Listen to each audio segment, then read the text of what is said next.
Bukas ang Department of Education sa nais ni Pangulong Ferdinand Marcos Jr.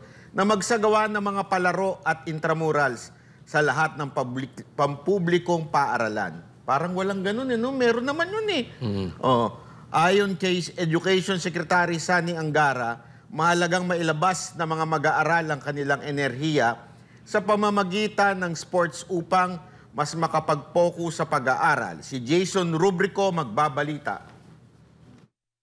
Ibabalik natin ang mga sports club at magsasagawa tayo ng mga palaro at intrams sa lahat ng pampublikong paaralan.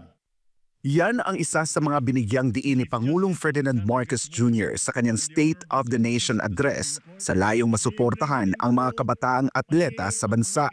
Ayon kay Marcos, bubuo ang gobyerno ng bagong pambansang programa para sa sports development na sisimulan sa basic education level.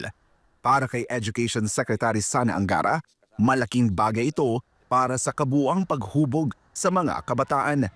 Aniya, mahalagang mailabas ng mga mag-aaral ang kanilang enerhiya upang mas makapag-focus sa pag-aaral. Malaking bagay yan, di ba? Sabi nga nila, healthy mind, healthy body, di ba? So, dugtong yan Siyempre yung mga bata, maraming energy yan So, minsan, kailangan mailabas yon para makapag-concentrate sila. Otherwise, nahirapan sila mag-concentrate.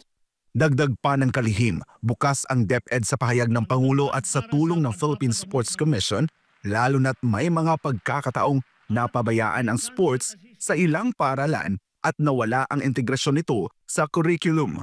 Dahil naalala nyo, DEX kasama yung sports dati sa Department of Education, pero nung ginawa yung PSE, parang nawala sa mga school, ibang schools, hindi naman sa lahat. Dahil merong mga school heads na talagang pinaprioritize din ang sports. So kami, very welcome ako personally. I really enjoy sports. So tingin ko, importante sa bata ito para maging well-rounded.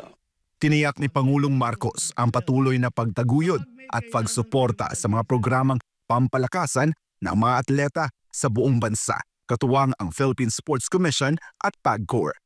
Para sa Diyos at sa Pilipinas kong mahal, ako si Jason Rubrico, EDSA Minoy News.